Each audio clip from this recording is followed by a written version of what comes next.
Hello. Sorry. Welcome to International Women's Day 2025, Women Resisting Imperialism and Fighting for Liberation. We're very excited about tonight's program, and I hope you are too. And I hope you are just as impressed at the end of the program. Today, we will hear from socialist and anti-imperialist feminists. We will celebrate the roots of International Women's Day and the struggles we still wage. We stand in solidarity with today we will hear Indigenous women across Turtle Island, with working women across Canada and Quebec, with women struggling against oppressor regimes in Sudan, in Gaza, and the Democratic Republic of the Congo. We stand with the women of Cuba who valiantly struggle against the inhumane and illegal blockade. We stand with all women who struggle for equality, and today we especially stand in solidarity with trans women who are under renewed attack by the self-named King, United States.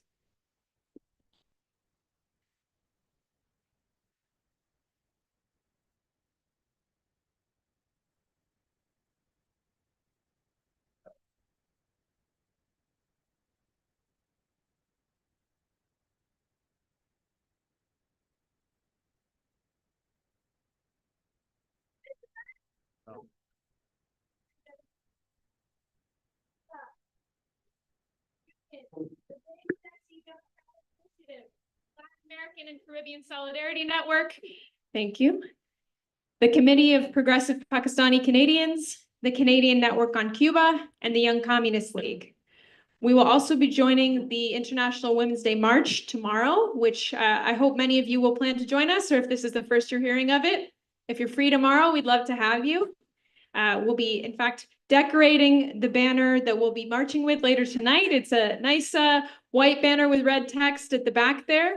So if you're sticking around for the social at the end, you'll have a chance to, write on it your thoughts or your images or anything. So we'll have you with us tomorrow. So we're meeting at 12:45 outside Oisey, which is at 252 Bloor Street, and you won't be able to miss the crowd of women that are going to be there. And that's Bloor Street West. I know because I put East on a flyer once and people yelled at me. We're going to start off tonight's program with an Indigenous welcome, and we're honored to have with us today Blue Waters. They are a member of the Métis Nation of Ontario, and they are currently working at Seneca College as an elder on campus, providing traditional teachings and one-to-one counseling. Blue spent 2 to 5 years working for the National Inquiry of the Murdered and Missing Women as a grandmother to Commissioner Brian Elvison, and sits on the Grandmother's Circle. We're honored to have Blue with us tonight.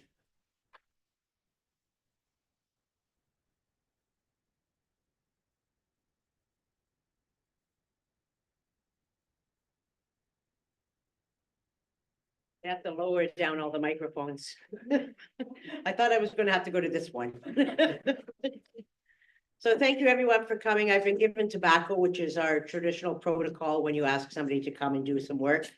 You give them traditional tobacco, and that's what I have here in my hand. So thank you to the organizers for that. I want to welcome you all to the territories of the Mississaugas of the Credit First Nation, the Haudenosaunee, the Huron-Wendat, and all those nations that make this their home through the generosity of those that were here since the beginning of time. We know that women struggle. Women are always the ones who become oppressed.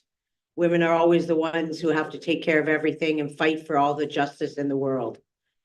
We know with Indigenous women, a lot of our women go missing and have been murdered, and we're still looking for them. So tonight we honor them and say thank you to them for their work that they've done for their communities and their families, and we will find you, we will honor you. I also want to acknowledge that women are the heart of our community as Indigenous people. They are the fire, they're the keepers. They're the ones who carry the knowledge and the traditions. They're the ones that bring forth the next generations of those that will fight against these injustices. So I want to welcome you to that. I want to welcome you to this beautiful space that we're in tonight and all those that contributed food and drink. We say thank you to them for doing that. Thank you to each and every one of you who make this a priority tonight, who know that the struggle is not over. The struggle is starting up again, even stronger than what we've been experiencing this past little while with that dragon in the southern direction. That's all I'll call it. But we pray. We pray that our women are always kept safe, our young girls are kept safe, our young children are kept safe for the next generation. Because we won't solve this in our time, so we need to bring forth strong warriors, strong women warriors who will carry on this fight for those who had struggled for the last 200 years trying to fight against these injustices. And so as we move forward from generation to generation, we pray for them, that they have the strength, they have the courage, and they have the resistance that it's going to take to make women safe in this world and safe spaces for women and trans all throughout the areas that we live in. So for that, I say thank you to each and every one of you for coming. Thank you for listening. Thank you for bringing your words. Thank you for bringing your musical talents and your dance and whatever you're bringing tonight. And most of all, thank you to you as individuals that care for this world and want to make this world a better space for the next generations that come behind us. So for all that, we say miigwech, thank you, hi.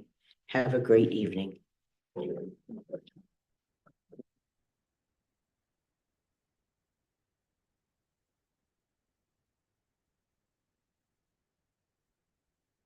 Okay, Helen and I just realized that we also didn't introduce ourselves in our hurry to get started. So hello, my name is Mackenzie. I am a member of the Communist Party of Canada, and I'm here to be one of your MCs tonight. So thank you for coming. And I'm Helen Kennedy, also a member of the Communist Party of Canada and a longtime labor activist with CUPE.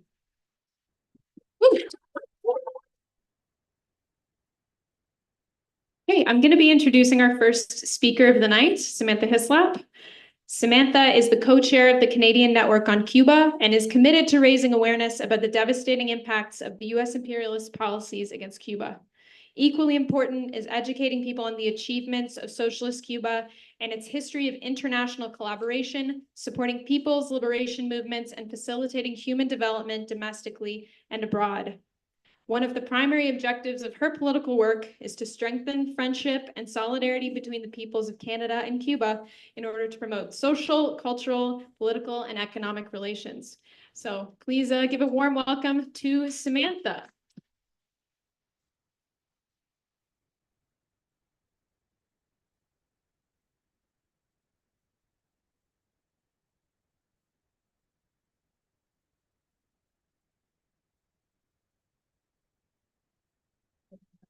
Yeah.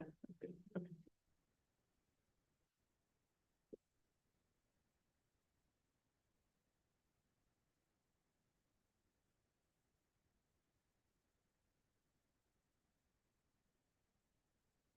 Thank you. First, I want to read some greetings that were sent to us from the Federation of Cuban Women. Dear friends of Cuba, the Federation of Cuban Women, an organization that this August 23rd celebrates its 65th anniversary of its constitution, sends a cordial and special greeting to all the solidarity organizations which are part of the International Women's Day Committee, who have dedicated the commemoration of the 8th of March to women resisting imperialism and fighting for liberation. The Cuban people, and especially their women, have lived for more than 60 years with the impact of the suffocating policies of Yankee imperialism, constituting an example of resistance and creativity.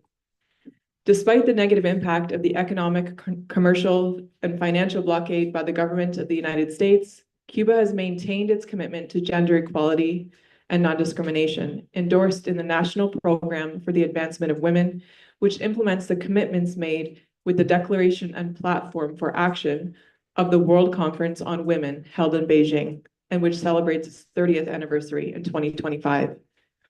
The progress made in Cuba in terms of gender equality can be reflected in the life stories of millions of Cuban women.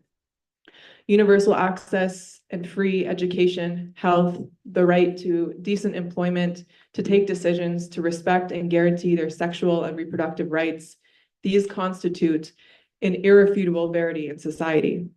Representing more than 4 million women organized in the Federation of Cuban Women, we send our most sincere gratitude to the Canadian Network on Cuba and to each of the organizations that make up the International Women's Day Committee for their prominent role in denouncing the economic, commercial, and financial blockade of the US government towards our country and its inclusion of Cuba in its arbitrary list of countries that supposedly sponsor terrorism. We thank all the Friends of Goodwill and the valuable and transcendental solidarity aid that we received during these complex years, favoring the delivery to the Cuban people that are most in need of medical supplies, school supplies, tools, sports equipment, musical instruments, Braille typewriters, among other materials that have benefited an important part of Cuban society. We reiterate our most sincere congratulations and the highest expression of affection and admiration for the beautiful work that you all develop. That's from the National Secretariat of the Cuban Federation of Women.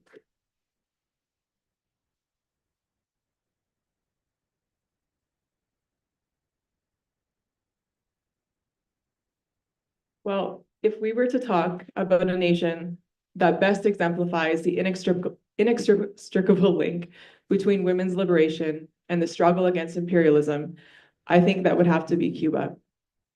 Cuba is an exemplary standout in international solidarity in the fight against imperialism, even as it endures the most brutal economic sanctions for over 60 years. Sanctions imposed because of its socialist revolution and its resolute unwillingness to bend to empire. This imperial suffocation perpetuates aspects of patriarchy by undermining Cuban policies and structures that empower women, exploiting women's labor and manipulating cultural narratives about gender roles. Yet, despite these challenges, Cuba remains a global leader in women's political representation and participation. 54% of its National Assembly of People's Power are women, a stark contrast to Canada, where barely 30% of our members of parliament are women. Many of the rights that we're still fighting for in Canada, Cuba enshrined and implemented decades ago. The Cuban government fully subsidizes daycare, maternity leave, abortion and family planning, and gender-affirming surgery for trans people. These things are free and accessible to all women. The majority of Cuba's university students and graduates are women, and women are the majority of doctors and healthcare professionals, scientists, engineers, and lawyers. And when I say, and when I say majority, in some cases, we're talking over 70% in those various sectors. So we should examine the factors that made these breakthroughs possible in Cuban society, as well as the barriers that stand in the way for the full implementation of women's liberation. Cuban women didn't wait for revolutionary triumph to start building a just society. Not only were they at the heart of the armed struggle of the revolution, they were also instrumental in creating and administering parallel institutions to counter the decay of capitalism in Cuba at the time.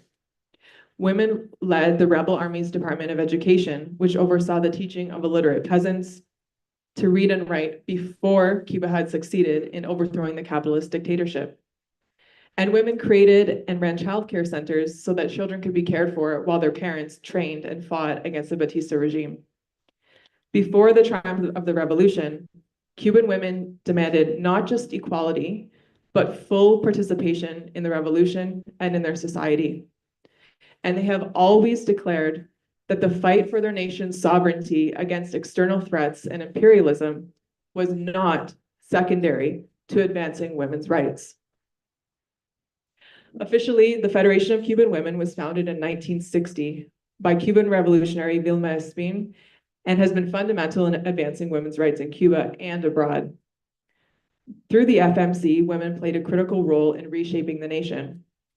Universal free childcare, the right to access employment, literacy campaigns, and major health initiatives are just a few of the FMC's significant achievements, which demolished barriers that have previously marginalized women in Cuban society.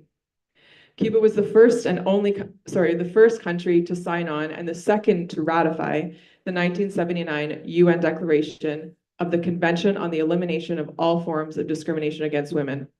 And the FMC represents over 85% of Cuban women 14 and over. Cuban women have played an outsized role in international solidarity in the struggle against imperialism.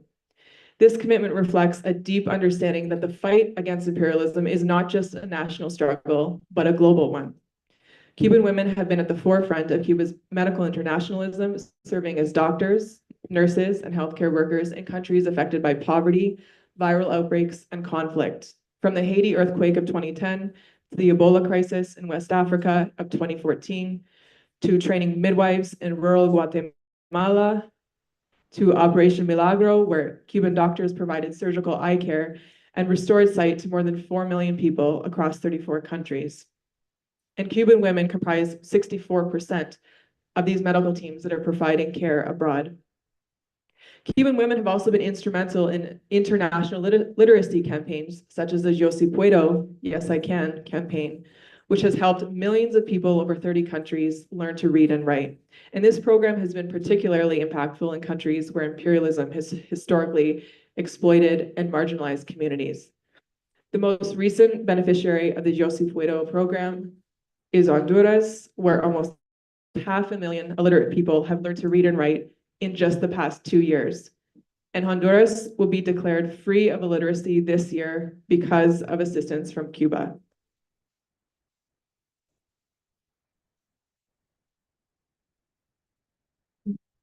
One of the most significant international contributions that Cuban women have made, were during Cuba's involvement in the backing of the liberation movements in Angola, Namibia, and South Africa in the 80s to defeat apartheid, Operation Carlota. Cuban women played roles both with the civilian populations as healthcare workers and educators, but also in direct combat. And independence for Namibia and Angola and ending South African apartheid would not have been achieved without Cuba. Nelson Mandela himself attested to that. Cuba has deep and lasting ties to the struggles of the people of Africa, and Cuban women play a central role in this. Since the revolution, Cuba has always extended its solidarity to Palestine and affirmed that the cause of Palestinians was the cause of Cubans and of all peoples of the world. Cuba has been unwavering in its support, providing direct assistance to Palestinian guerrillas in the 60s and 70s, severing all diplomatic relations with Israel, and supporting Palestine's attempts to gain international recognition as an independent state.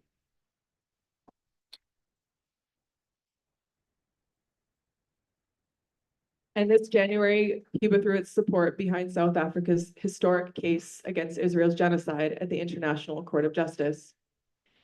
Despite US economic sanctions, Cuba has maintained its scholarships to train Palestinians as doctors.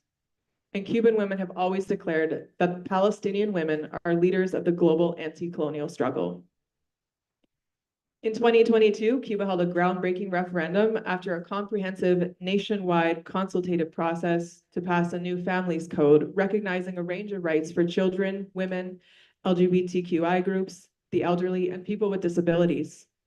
This new families code affords the rights of all persons to form and organize a family, extends parental rights to non-traditional family structures, legalizes same-sex marriage and adoption, upholds women's rights to make decisions about their reproductive health, and it ensures safe and accessible access to abortion.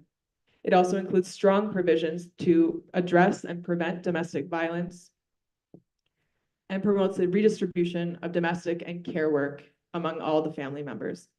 This referendum was backed by the Cuban government through a strong media campaign, as well as the National Center for Sex Education and the Federation of Cuban Women. And it's considered by experts to be one of the most advanced and progressive family codes in the world.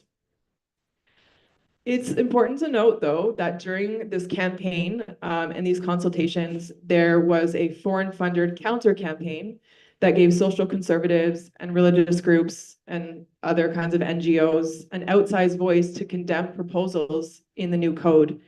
And it gave these groups the opportunity to try to rehash women's rights that had already been codified into law over 50 years ago, such as the right to abortion and the right to access work outside of the home. These reactionary voices were knocking on doors throughout Cuba, attempting to sow division and confusion about the proposed new families code, promoting homophobia and transphobia and misogyny. That's the imperial cultural hegemony, I guess, at work, right? Cuba and Cuban women have achieved all of these things in a nearly impossible context of severe economic sabotage, political interference, and at times military intervention and terrorism by the United States. The US blockade is the primary act of violence against Cuban women, and they've been facing this for over 6 decades. And yet they're still showing up, and in some cases, risking their lives in solidarity with other oppressed peoples and nations who are also resisting imperialism. The US blockade disproportionately affects women. We know that poverty and economic crisis is feminized. Afro-Cuban women are less likely to have family living abroad in other countries, and therefore they're less likely to receive remittances for financial support. The blockade causes limitations in access to medications, contraceptives, and diagnostic tools in Cuba. It hinders the ability of Cubans to meet their nutritional needs, which is dangerous for pregnant women, children, and anybody who has a disease where they need a special diet. It exacerbates economic instability and creates less employment opportunities. So women are forced into informal work where they have fewer social protections that they would have under the Cuban law or Cuban state. The blockade results in women concentrating their efforts on the home front and correlates to dips in their participation in the labor force. The recent tightening of the blockade and Cuba's inclusion on the United States state sponsors of terrorism list, a bogus list, has caused a surge in immigration. And because of these economic pressures and limiting of women's opportunities, sometimes women migrate and they have to leave their family behind. And this separation disrupts family structures and it places additional emotional and financial burdens on the women who remain in Cuba. And on top of all this, it deepens the social and psychological stress, and women have to bear the brunt of caring for their families under these crises. Imperialism hinders advancements and progress for women in Cuba, in socialist Cuba. But Cuban women continue to resist through innovation and creativity. Cuban women are the vanguard of true international anti-imperialist feminism. In Canada, we need to learn from and exchange with and collaborate more with Cuban women, and it should be through the Federation of Cuban Women. And we must grow our solidarity with Cuba and increase the pressure to end the imperialist aggression and the economic suffocation, which makes it difficult for Cubans to realize in a material way what policy and political participation in Cuba already guarantees them. So after examining some of these factors that made the breakthroughs in Cuban women's liberation possible and their successes internationally, as well as the barriers that stand in the way of further progress for women, mainly imperialism, it seems to me that this country needs a renewed Federation or Congress of Women in Canada, a mass organization that unites us in the fight for justice, dignity, full participation, and self-determination for all women. And it's crucial that women in Canada be involved in peace and solidarity, organized activism, and in their unions. The struggle for women's liberation here must take on an internationalist and a class character rather than the usual rhetoric and calls for justice and equality in only the abstract, which ends up reinforcing imperialism abroad, doesn't acknowledge the rights of Indigenous peoples in this country, nor does it result in a material improvement or structural economic changes that favor the liberation of women in general. How can we reconstitute a women's mass organization so that we can resist with the leadership of women in a broad, inclusive, organized, and cohesive way? We're inspired and strengthened by the revolutionary feminist struggles leading the path to the future.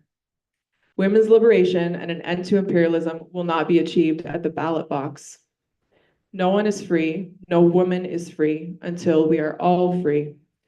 And as Cuban revolutionary Aide Santa Maria said very simply, The only way to defeat imperialism is to unite the oppressed peoples of the world.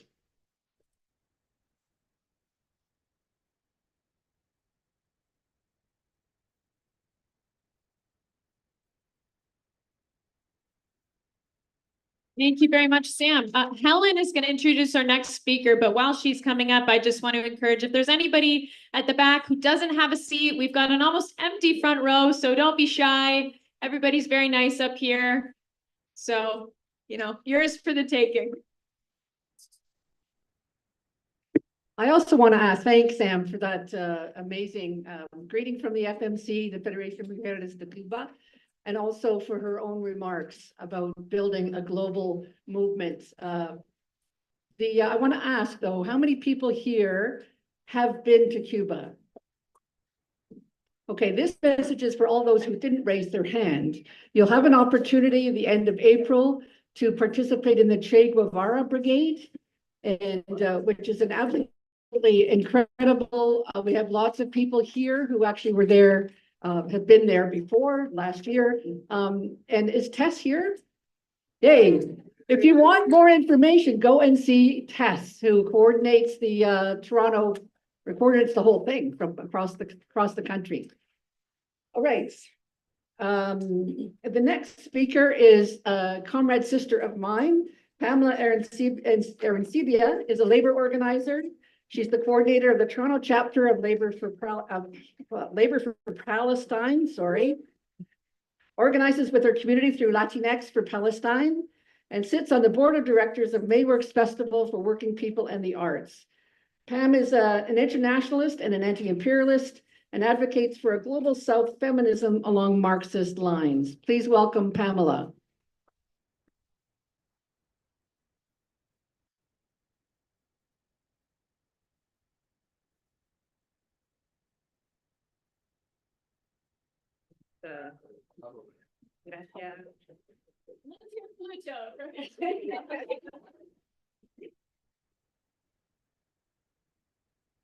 Right. Can you hear me? Okay. Greetings, comrades. On behalf of Labor for Palestine, thank you for making space for us to share with you and also to learn from you on this International Women's Day Eve. I was asked to speak a bit about the impact of the US-backed and Israeli-led genocide on Palestinian women and children, and what we can do to support Palestinians in their struggle for liberation. So to give a sense of what women and children are dealing with on the ground, I am going to share some statistics, and I apologize for this litany of bad news and,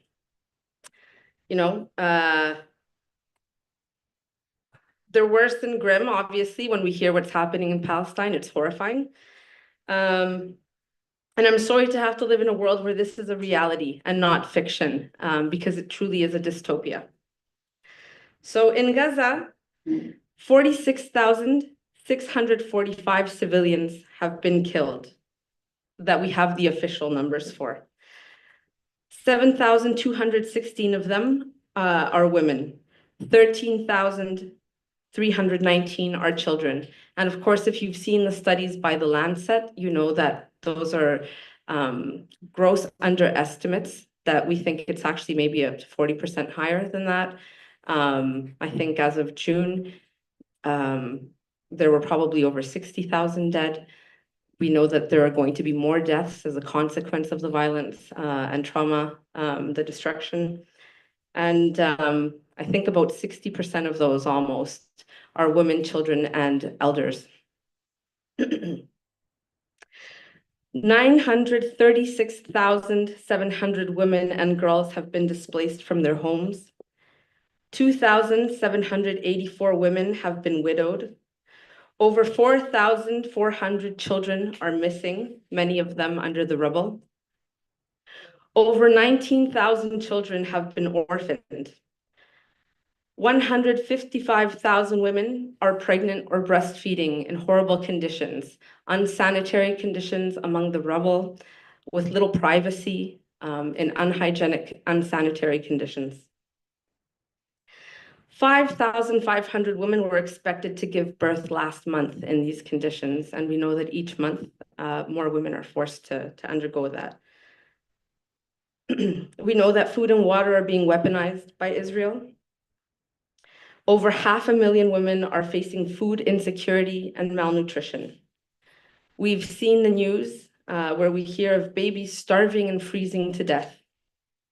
And that's in Gaza alone. In the West Bank, as of January 14th of this year, beginning in October 7th in 2023, so up to that point, 16 women and 174 children have been killed. More than 800 children injured, 123 women and 255 children have been detained and arrested. Over 1,343 children have been displaced due to the demolitions of their homes. We've seen how Israel has destroyed Gaza's entire healthcare infrastructure. There's a lack of supplies, of menstrual supplies, medicines, medical equipment.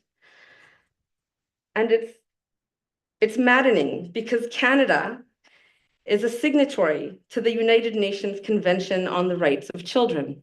And you wouldn't know that by the government's absolute indifference to the nightmare that Palestinian children are living through. According to the convention, children have a right to health, water, food, environment. They have a right to social and economic health, to clothing and a safe home. Children have a right to access to education. They have a right to their culture, language, and religion, to rest, to play, to culture and the arts. They have a right to protection from sexual abuse and trafficking. They have a right to protection from war. But this isn't a war, this is genocide. So all of these are rights that belong to all children, including Palestinian children. But these are rights that are instead intentionally and systematically denied to Palestinian children. And we know that these conditions that we're hearing about now, they're not new.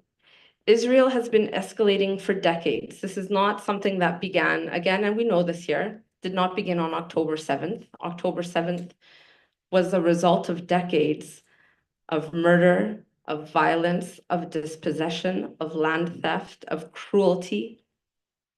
And the thing is, Israel is intentionally targeting women and children. They're destroying everything that can sustain the lives of women and children. And why? Because they are looking to wipe out current and future generations of Palestinians. Again, this is genocide. We cannot stand for this, and we cannot allow this to continue. So we've looked at a little bit about what imperialism looks like, that imperialism that we're fighting against. Obviously, that's not how we want to leave this. These are the realities that we have to be aware of. But where there is that violence, where there is occupation, where there is oppression, there is also resistance. And I think that's what we need to focus on right now, is the example that Palestinian women are giving to us. So I want to name a few of the women who have led this movement over decades, who continue to do it now. Some of them illustrious figures, many of them anonymous, just carrying on their day-to-day lives. So we have women of the resistance like Fatima Bernawi, the Afro-Palestinian freedom fighter, Shadia Abu Ghazaleh, Khalida Jarrad, right, who joined the Fedayeen, who were part of these militias that fought back in the earliest stages of the occupation of Israel's colonization. We have young women who we've been seeing since they were children, like Ahed Tamimi, who've been resisting occupation and fighting for decades as well, being arrested and continuing to fight back. We have journalists like Shireen Abu Akleh, who was martyred before the escalation, and journalists like Bizan Auda, who continues to be a voice, who continues to tell the world, I am here, I exist, my people exist, my nation continues to exist. We have Palestinian women in the diaspora. Sorry, I'm forgetting one that I want to mention. We have politicians like Khalida Jarrar, who's been arrested time and time again, but continues to be a political voice for Palestinians. And then we have the diaspora, women such as Yafa Jarrar, Khalida's daughter, who's a trade unionist here in Canada, a lawyer, and continues to fight for the rights of her people. We have scholars like Nahla Abdo at Carleton University, who are giving us, showing us what a different feminism can look like. We have feminists like Rabab Abdelhadi in the United States, who continue to fight for Palestinian rights and also to make links between the Palestinian struggle and those of other nations, such as the Puerto Ricans, who are also fighting for liberation. So on the one hand, there's the imperialist nightmare. But on the other hand, we also have freedom fighters. We have a resistance that is strong and thriving and is going to continue to exist, is going to continue to fight. And I think what we're seeing is a different kind of feminism that rejects the Western liberal kind that we've been force-fed. One that leaves nobody behind, that looks at the realities of women around the world, looks at our oppression through patriarchy, but also looks at the impact on men. And so you have feminists like Nahla Abdo who talk about the realities too. There are also male victims of this violence, as we are seeing in Palestine, in the enormous casualties of men, but also in the rape of doctors, being raped to death. And we're hearing from Palestinian women saying, you can't just focus on us, you have to focus on all of our people. They suffer as well when they see their fathers, their husbands, their sons, their relatives being victims of that violence. And I think that is what we have, is a global South feminism that is showing us a different way of being. And I would contrast it with, we've heard of Pussy Riot. They're going to be coming to Toronto very soon. And that's exactly the kind of feminism we want to reject. It's a separatist feminism that says there's no role for men when in fact they do have an enormous responsibility to join us in our struggle. But also it's a kind of feminism that collaborates with imperialism. I don't know if you recall Pussy Riot meeting with Anthony Blinken, the butcher of Gaza. And so that is the kind of feminism that we have to reject, and we have to create one that is suitable for us in the global South, one that says that our struggles are united, and that we are bringing everybody on board. It's internationalist. It looks at all genders and says liberation has to come for all of us, for women, for children, for our elders, for men, for, the disabled, all the intersections that we know exist, and along which we are oppressed. So I think that there is a model for us to follow. And I guess there's one more thing, is what can we do here? Obviously, being with Labor for Palestine, my perspective is that of the workers. And I think we need to be aware that every single workplace is an opportunity for us to organize. There is no liberation without the buy-in of workers. We are the people who are in every aspect of society. We are in healthcare. We are in municipal, delivering services. We are in education. We are in the legal frameworks. There's just no aspect of society in which workers are not participants. And we have counterparts here to all the workers in Palestine. And so when we see that the healthcare system has been destroyed, we know that there is a role for healthcare workers here to talk to their co-workers and bring attention to what's happening. When there are educators and they learn what is happening in Palestine, they have an obligation to talk about the scholasticide, about the fact that children have been deprived of their education, young people have been deprived of their education. When we talk to logistics workers here, gig workers, we have to remind them that they are incredibly important. They are the ones who deliver goods around the world, including arms. And they have a role to play in stopping the transport of arms. And so there's really no aspect in which workers cannot in some way contribute to the Palestinian cause. We have to be talking to every one of our co-workers and making them see where the connections are to Palestine and also to other liberatory struggles around the world. And I think that's what I would like to leave us with, is that there's an opportunity. We have to make sure in the arts and cultural workers have a role to play, because right now, the dominant ideas are those of Zionism and of Western imperialism. And it is only with arts and cultural workers that we are going to achieve cultural hegemony and make sure that it is our ideas that are promoted in society, that are internalized by people and understood to be the right path for us as a civilization, as a society, as people who live together.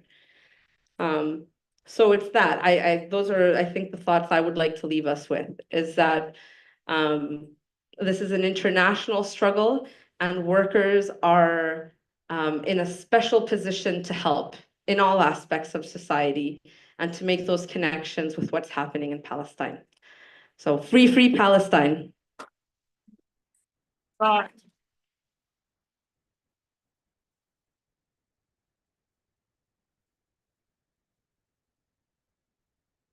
Thank you so much, Pam. It goes without saying, and well, it goes with all the saying you just generously did for us, how important this is and the role we all can play.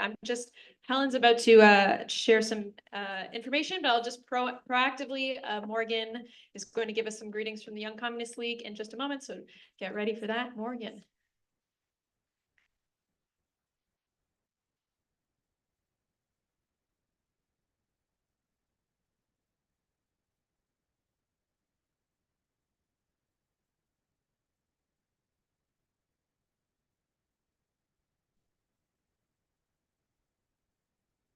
Sorry.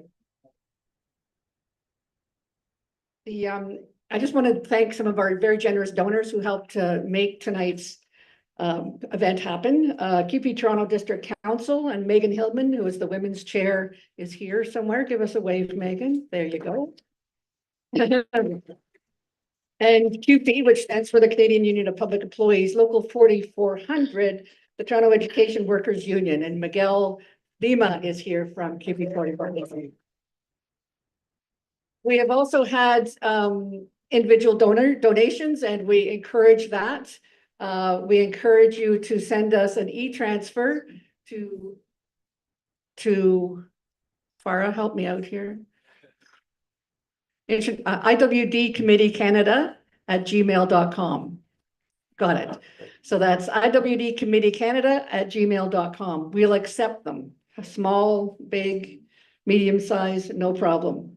We're all going to pass the hat. In case you haven't noticed, there's been some wonderful refreshments that have all been donated for your pleasure. And we just want to pass the hat to see if we can make this year's budget. So we just, again, any cash amount, I know I don't carry much cash with me, so that's why we encourage you to do an e-transfer as well. But if you happen to have a 5, a 10, in Dominic's case, a 50 in your pocket, please be generous when we pass the hat.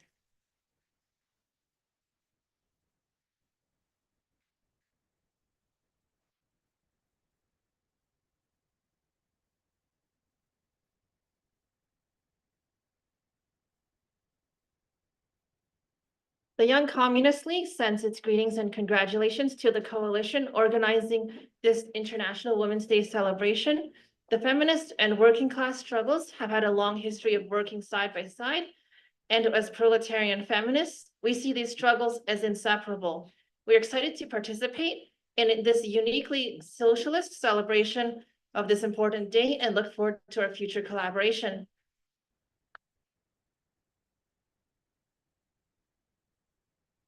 Thank you very much, Morgan. Okay, and now we're going to introduce our first performance of the evening. which is very, very exciting. So they're going to be getting set up as I introduce them, but we're gonna have Bangladesh Udichi Shilpi Goshti, founded in 1968 by revolutionary leaders Satyen Sen and Ranesh Das Gupta. Let's hear it for them.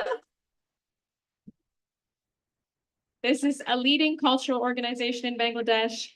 Its mission is to promote progressive cultural activities and unite people through art, music, theater, and social activism, focusing on human rights and societal justice.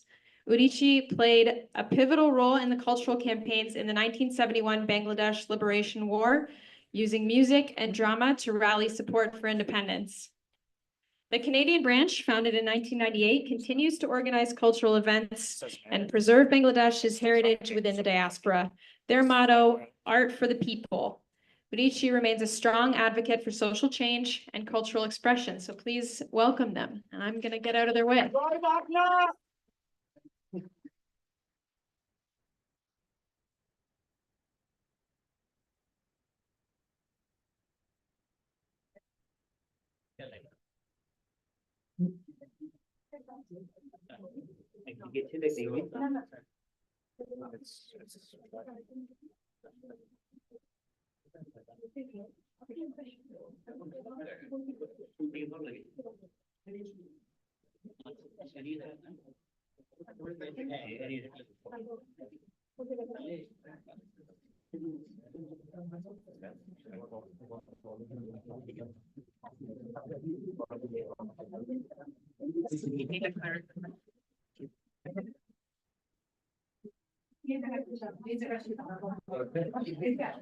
It's working for me. This? Okay.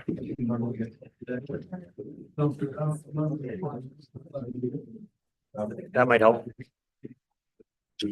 I'm going to see the auto.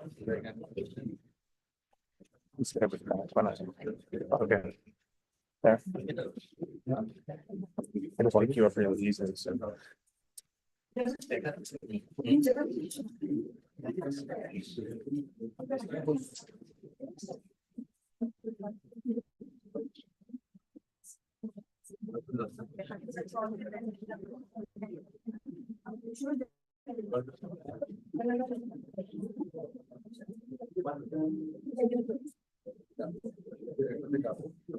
I'm just recording here.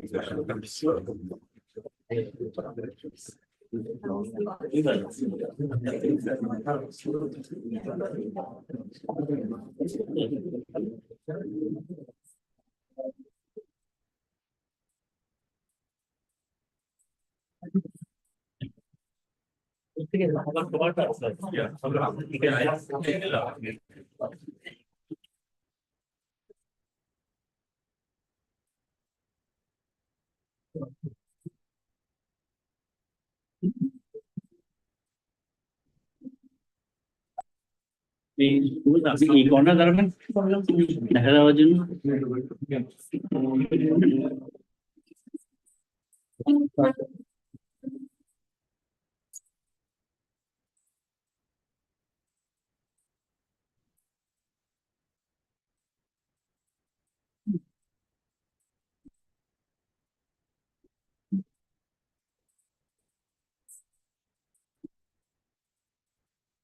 কিছু বলবেন Good evening. Good evening, everyone. It's an honor for Udichi Shilpi Goshti of Canada to be a part of this significant Women's Day celebration. Udichi, founded in 1968 in Bangladesh by revolutionary leaders Comrade Satyen Sen and Comrade Ranesh Das Gupta, has always been at the forefront of using culture as a powerful tool for social change. Our mission remains clear: to promote progressive cultural activities, unite people through art, music, theater, and social activism, with a particular focus on human rights and societal justice.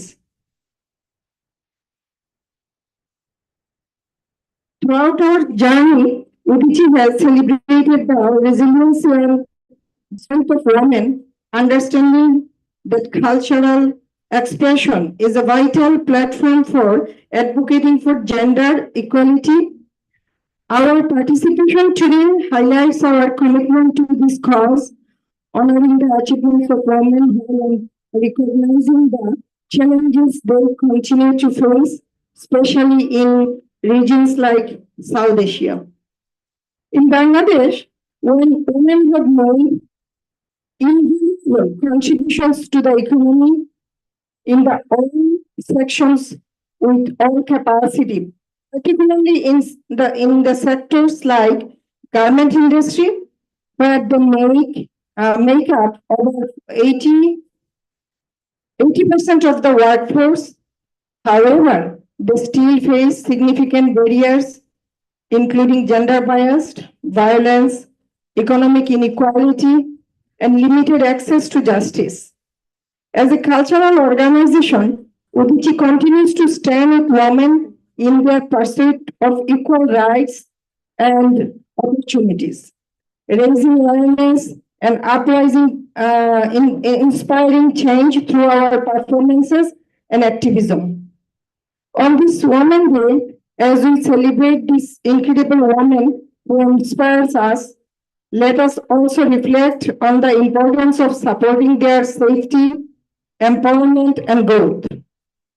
At Udichi, we believe that art and culture can spark the transformation needed to create a world where women are free from fear and able to live with dignity. Thank you for having us here today. We look forward to sharing our cultural performances with you as we continue to honor and uplift the women who shape our communities and our world. Happy Women's Day. Thank you.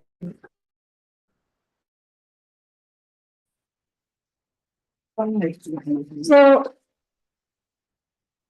friends, our group is sing in Bengali language. You all have this translation in your hand, in your booklet. So we will follow the sequence from 1 to 4. You can follow us. Thank you so much.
আমরা করব জয়, আমরা করব জয়, আমরা করব জয়।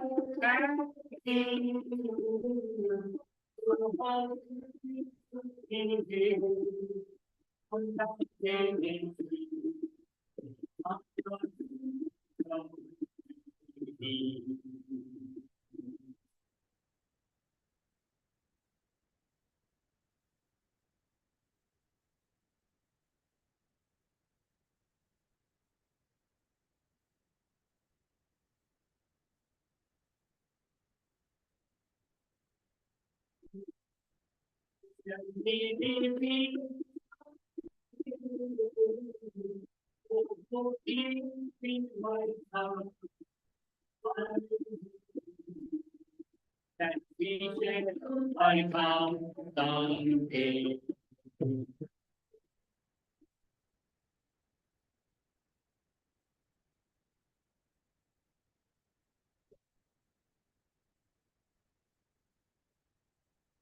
We are not afraid. We are not afraid. We are not afraid. In my heart, I believe that we shall go right now. We shall go right now. We shall go right now. We can go right on someday. Oh, in my heart, I believe that we can go right on.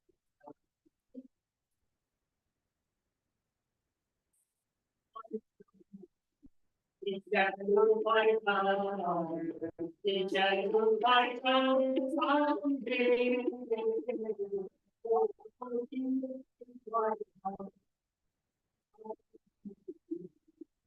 That he can go right now.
তারার ওই মাঠ ভেঙে fail করলে লোপাট রক্ত জমাট শিকল পূজার পাষাণ বেদী তারার ওই কপাট ভেঙে ফেল করলে লোপাট রক্ত জমাট শিকল পূজার পাষাণ বেদী ওরে ও তরুণ ঈশান বাজা তোর প্রলয় ঈশান ধ্বংস নিশান প্রাচীর প্রাচীর ভেদী ওরে ও তরুণ ঈশান বাজা তোর প্রলয় ঈশান ধ্বংস নিশান প্রাচীর প্রাচীর ভেদী তারার ওই মাঠ ভেঙে ফেল করলে লোপাট রক্ত জমাট শিকল পূজার পাষাণ বেদী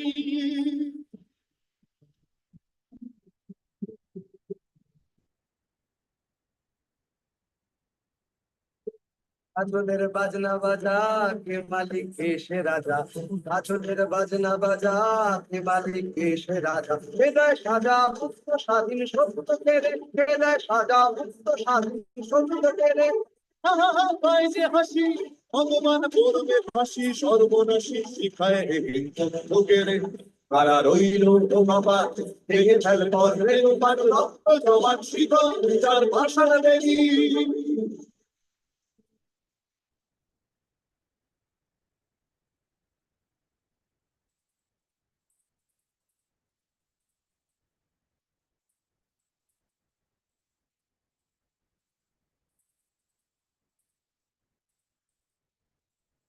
रे हो पागला भोला तेरे दे प्रलय दोला ওরে ও পাগলা ভোলা তেরে দে প্রলয় দোলা ভারত গুলা জোরসে ধরে হ্যাঁচ কাটানে ভারত গুলা জোরসে ধরে হ্যাঁচ কাটানে আর হাত খায় দাঁড়ি হাত কাঁধেনে দুন্ধুভি ডাক ডাক করে ডাক মৃত্যুকে ডাক জীবন পানে তারা রইল কপাট ভেঙে ফেল কর্মের মাঠ রক্ত জমাট শীতল বিচার ভাষার বেলি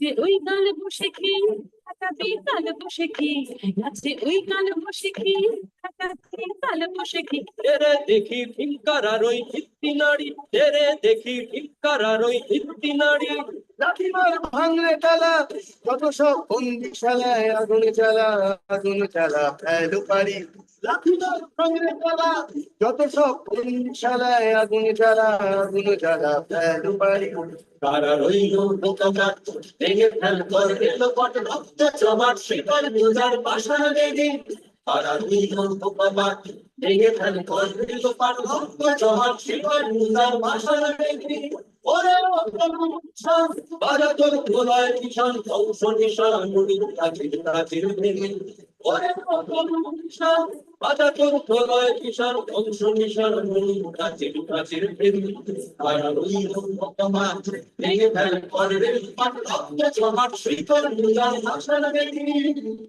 রক্ত জমাট শিকল পূজার পাশার বেদি রক্ত জমাট শিকল পূজার পাশার বেদি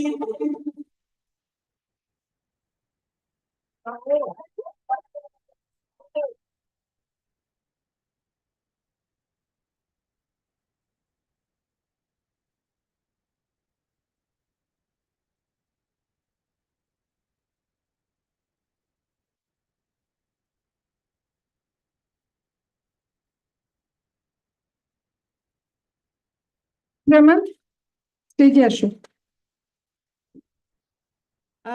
Thank you all for giving us time and watching us. And I would like to introduce my team. The beautiful girl, she is very new to Canada, but I'm very much impressed with her performance. তোমার নাম বলো? প্রেমাঞ্জিতা Das. প্রেমাঞ্জিতা Das.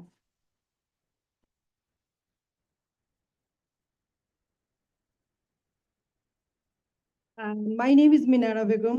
I should introduce myself first when I was talking. I'm the General Secretary of this organization, Bangladesh Udichi Shilpi Gosti Canada Sangshod. So with Tabla, he is our one of the secretariat member. I would like him to talk. Hi, my name is Achinta Roy. My name is Moushumi Dashmo. Hi, good evening. My name is Chanchala Roy. Good evening. My name is Debashish Dev Chaudhary. Aziz Zahiruddin. Joy Dash, Assistant Secretary. My name is Kabiri Datto. Good evening. My name is Kishlai Barua. Good evening. My name is Meenakshi Datta. Hi, I'm Aditi Zuhir. Good evening, everyone. I am Lakshmi Roy. Last, Subhash Roy. Nice to have you here.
Let's have another warm round of applause for the Bangladeshi Uduchi.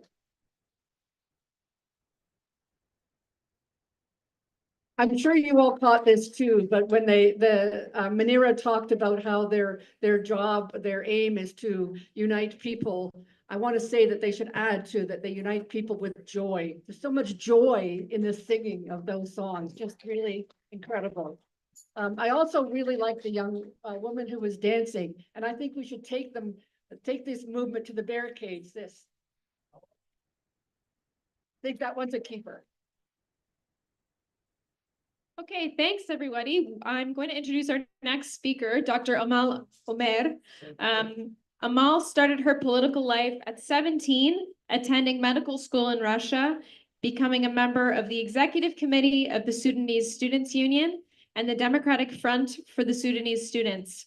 She then worked in Khartoum, teaching hospital as a general practitioner, continuing her political activities with the Sudanese Doctors Union, the Sudanese Socialist Association, and currently the Sudanese Women's Union and the Sudanese Communist Party. So give it up for Amal.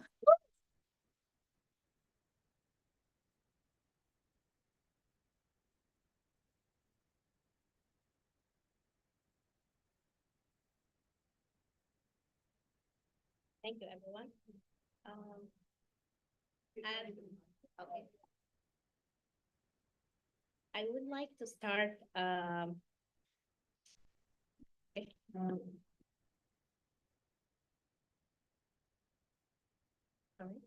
So I would like to start with the congratulations for all the ladies on the International Women's Day by wishing you joy, strength, and success.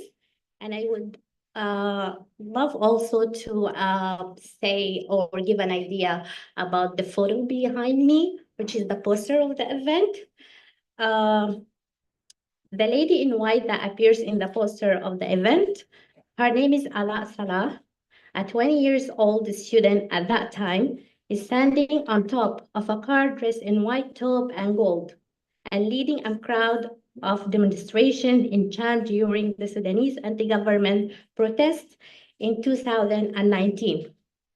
The photography taken by activist Lana Haroon using her smartphone went viral in April of 2019 and was described by several media organizations as iconic, representing women's participation in the revolution, who were dubbed the Kandakas.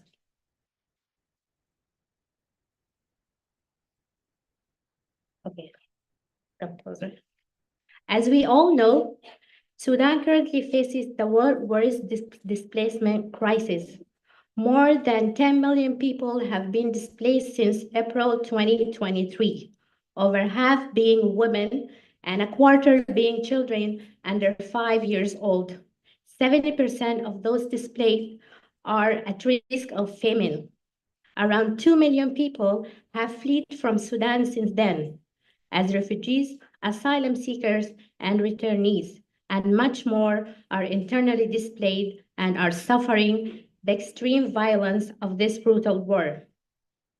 It has been almost 2 years. This civil war has been erupted between the country's armed forces and the rebel support forces. The ongoing bloodshed cannot be justified and must end. The conflict has been caused by competing interests over the control of resources such as oil reserves, gold, chromium, copper, among others, which belong to the Sudanese people. Foreign actors support competing forces in hope of gaining access to said resources in an effort to shore up their strength. This type of dispute is symptomatic of global contest marked by the kind of instability, violence, and absence of global governance that is associated with imperialism. The context of instability, violence in the world, not only in Sudan, is a result of imperialism, which is in addition to stimulating the massive production of weapons and intensify regional dispute and tensions among power factions as seen in Sudan and other regions. Gender-based violence is one of the most egregious consequences of the conflict in Sudan. Reports from different organizations state that Sudanese women and girls face alarming levels of sexual violence, sexual exploitation, and human trafficking, both in conflict zones, during displacement, and in hosting countries. This has been happening since 2018 revolution. In Darfur, a region of the country particularly hard hit by recurrent conflicts, women and girls have been and continue to be victims of countless atrocities and disregard for their human rights. We, in Sudanese Women's Union, are receiving more and more testimony from women who dare to tell what happens to them. A stigma, fear of reprisal, shame, lack of support, and lack of access to necessary services and authorities are just some of the important obstacles and reasons that makes us think that few cases are reported. The reality is probably much greater and more severe. Meanwhile, the war continues. Some of the most risk, including pregnant women, who face numerous difficulties in accessing health services. As a result, many women have lost their lives during childbirth or suffer serious complications due to a lack of proper medical care. The country's recent declared cholera has added an additional layer of suffering for women and girls who are responsible for fetching water, cooking with potentially contaminated water, and caring for their families. Despite these challenges, Sudanese women have shown immense resilience and leadership, both in past and in the present conflict, inside and outside Sudan. An example for that is the Sudanese Women's Union, which is one of the biggest post-independence women's rights organizations in Africa. Was founded in 1952 by Fatima Talib, Khalda Zahir, and Fatma Ahmed Ibrahim, forming the executive committee with branches all over the country. It was affiliated with the Sudanese Communist Party, and undertook projects on literacy, family welfare, and childcare, and much more. We in the Sudanese Women's Union and the Communist Party, Sudanese Communist Party, thank you so much for attention and listening. We salute you and stand in solidarity with women in conflict zones who struggle for their national rights, their liberation, for an end to war, and for the right to live in peace. We stand in solidarity with women continue to face the crisis of rising price and struggle to keep themselves and their families fed, housed, and heated. They stand together for a world where everyone has the freedom to live their lives, the peace to thrive, and the justice they deserve. And I would like also to wrap up with a very famous claim the protester in Sudan used to yell and shout during revolution. It's حرية سلام وعدالة والثورة خيار الشعب. حرية سلام وعدالة والثورة خيار الشعب. Translate to freedom, peace, justice, and the revolution is the choice of people. Thank you.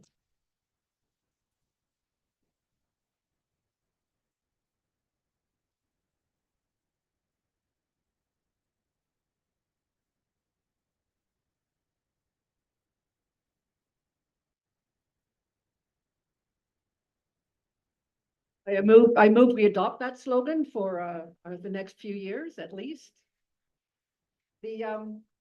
I just wanted to report that our collection, you very generously donated $323, and thanks to Dominic for passing his, not his hat, it's some container. But, and yeah, it's very, very, very generous of all of you. Our next speaker is Megan Christou, who is a member of the Communist Party of Canada's Ontario Executive Committee, an executive member of the Ontario Public Service Employees Union, known as OPSU, en français, CEFPO. She is highly focused on issues of precarious work and living, writing and passing a constitutional amendment at OPSU to prolong union membership for precarious workers, as well as a resolution against two-tier bargaining. And this isn't written in her bio, but I also want to commend Megan for her leadership on the OPSU picket line at the Art Gallery of Ontario. You can all bring down. And as a precarious worker herself, she found herself at the end of the strike and at the end of a year without a job. So we have to be very careful about what we do when we go to the art gallery or don't go to the art gallery. In solidarity with Megan. As women remain bound to the patriarchal structures of family, home, and work, the importance of actively organizing these conditions according to the principles of socialism is a cornerstone of her work. Please welcome Megan.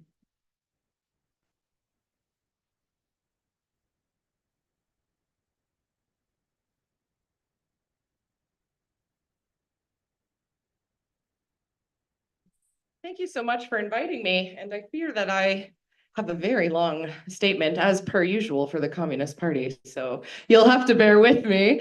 But I do want to tell you a little bit about our history of International Women's Day. And first, to do that, I have to introduce you to an old comrade of ours, whose name is Clara Zetkin. And Clara was a part of the Communist Party of Germany.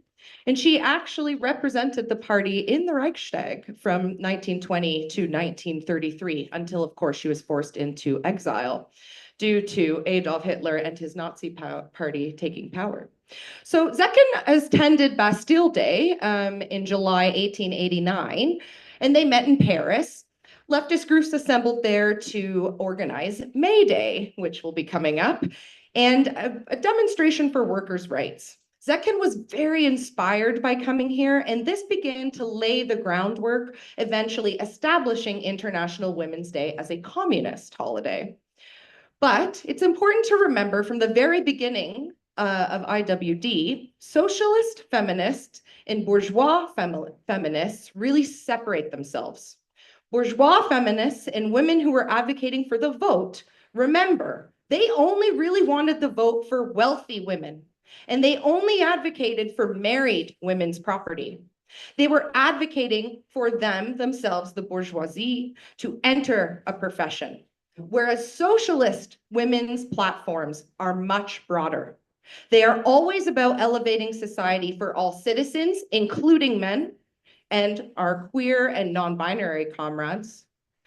The reason they didn't call themselves feminists at the time is because they associated it with what we would think of now as girl boss feminism, corporate feminism. Clara leaves us with these words, that the working women who aspire to social equality expect nothing from their emancipation from the bourgeois women's movement, which allegedly fights for the rights of women. That edifice is built on sand and has no real basis. Working women are absolutely convinced that the question of the emancipation of women is not isolated. It is part of our great social question. They realize perfectly clear that this question cannot be solved in contemporary society, but only after a complete social transformation. 15 years later, August 1907, Zetkin and a group of socialist women meet in Germany to discuss how to publicize their goals of equality. In 1910, along with her friend Louise Zeitz, another German socialist, proposed to declare an International Women's Day when they were at the International Conference of Socialist Women. They did not have an official date, but this is, of course, when they want to propose having a day for the struggle of women's rights. In 1911, over 1 million women in Germany, Austria, Switzerland, and Denmark marched and participated in demonstrations, protesting against discrimination and demanding equal rights with men to work, to participate in elections, to have education and professional training. Several years go by, a series of more marches and protests begin. Slogans demanding to end World War I start to appear. And we see an implicit tie with militarism and the fight for women's rights, which I will go into further. In 1913, International Women's Day was first celebrated in St. Petersburg.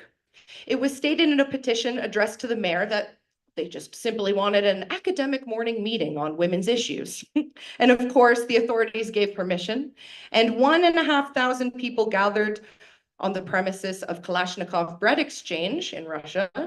And the agenda of the event listed the following questions: the right to vote for women, state motherhood support, and the high cost of living. Does this sound familiar? This is 100 years ago that these people are asking for this. 1914, the International Women's Day celebration was finally set. And in 1917, you might think that day is familiar, the revolution begins. Women textile workers take to the streets of St. Petersburg with bread and peace as their slogan to protest against unlivable, unbearable conditions, war, and hunger. I could go on. It officially did become an international holiday in 1975, but I think it's very important to remember that International Women's Day never separated itself as just for women. It's to celebrate women, but it's to bring us all together, to rise all boats on the tide. It is a shared struggle. So, now to the next half of my statement, which is from the Communist Party of Canada, of which I sit on the Provincial Executive Committee. And we want to salute our heroic partners and women of Palestine and Cuba and Sudan, the Indigenous nations within Canada, all nations resisting imperialism. Women's strong voices and united action with labor and working people have led to major gains for women, children, and workers. But today, we are needed more than ever to stop the nuclear war drive constantly, the environmental catastrophe, to fight back against the far right and fascism. And for this, I want to bring us back into some history again. In her text, The Accumulation of Capital, Rosa Luxemburg argues that imperialism is not the highest form of capitalism, but rather at its heart. I just realized my statement has only half pages, so I'm going to open it on my phone now.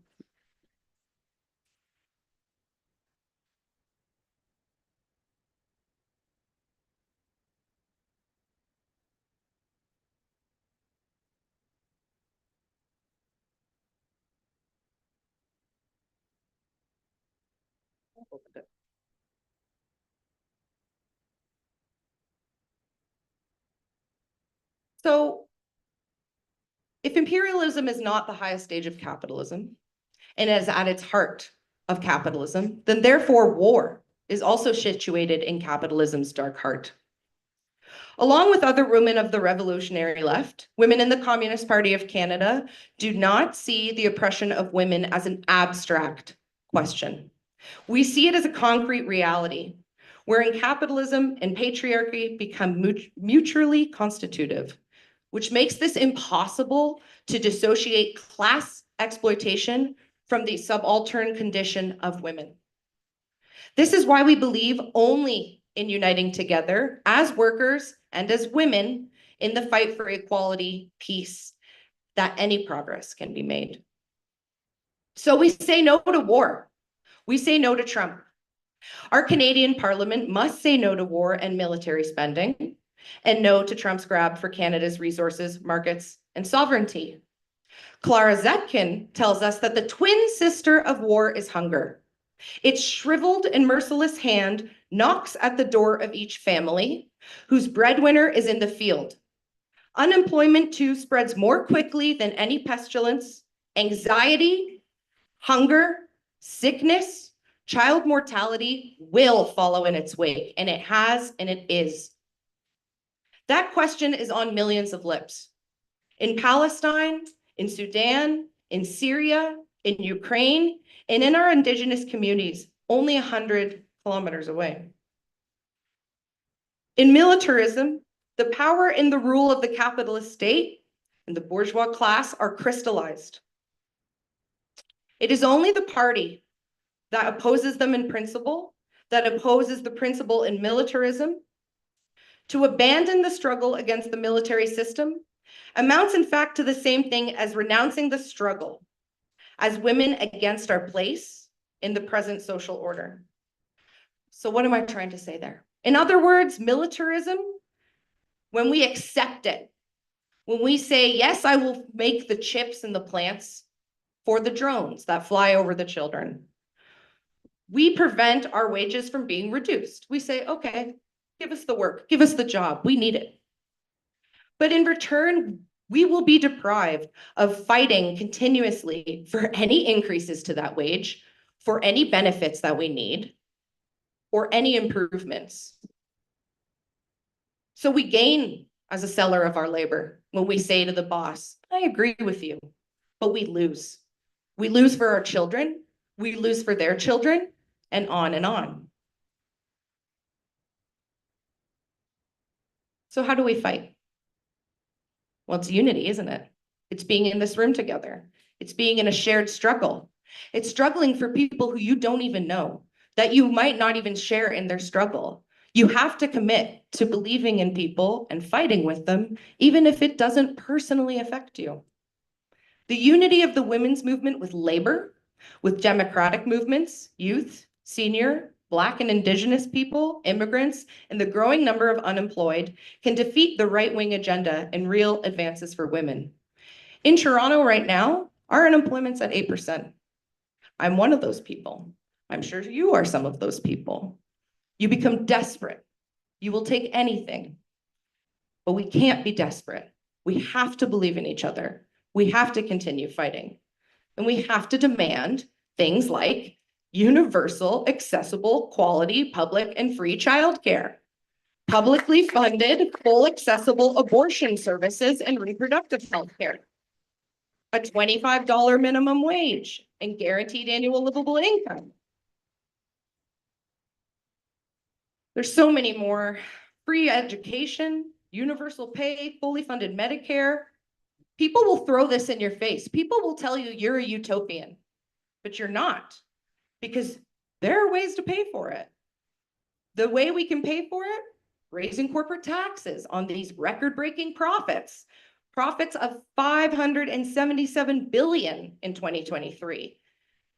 What if instead of funding the military, we funded education so we all didn't have crazy student debt at the end of this? Wouldn't that be great? Then I could have maybe actually had a family and had a home to live in. But this is the precarity of our situation.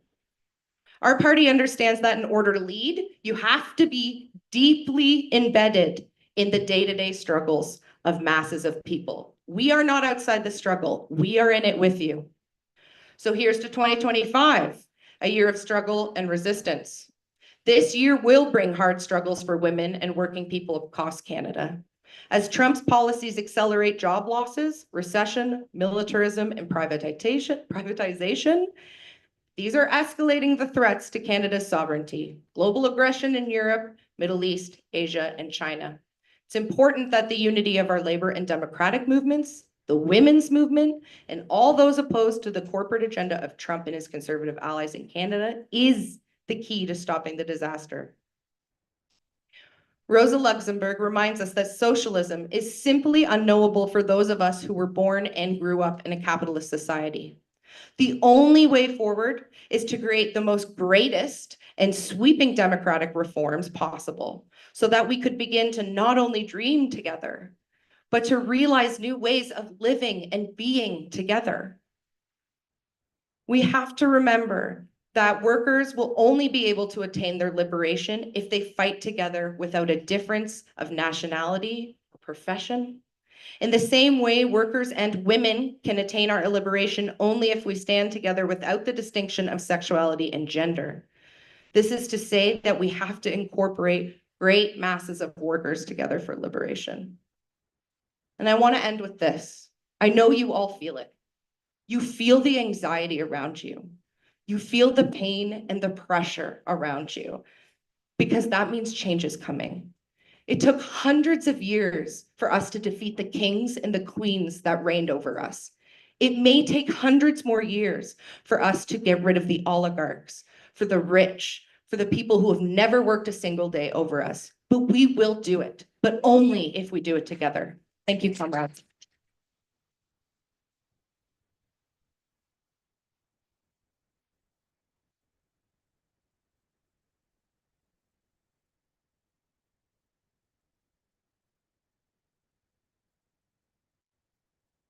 Thank you so much for Megan.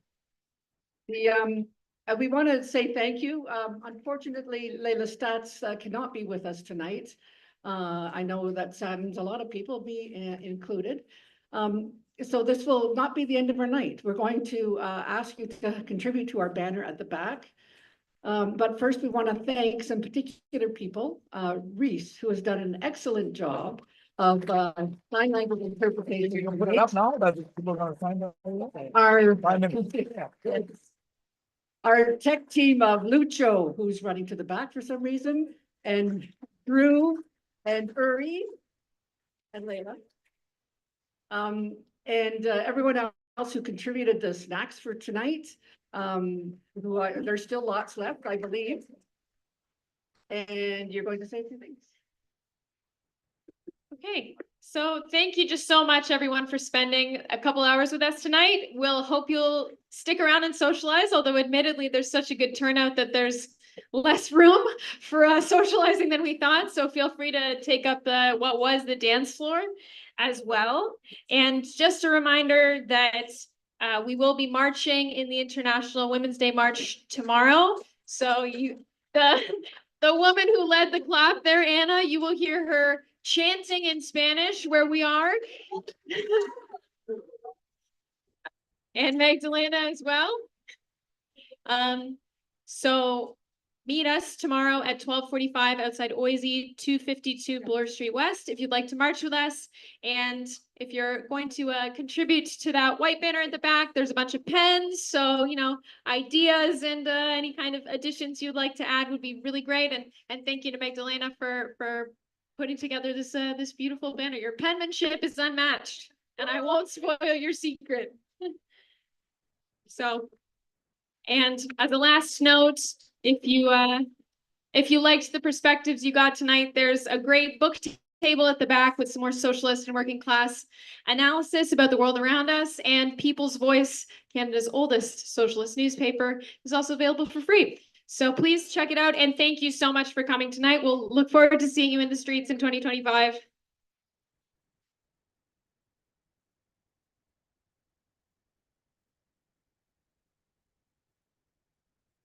I've also been asked to promote Saturday, April 26th, which is United May Day celebration right here at the Steel Hall. So put it in your calendar.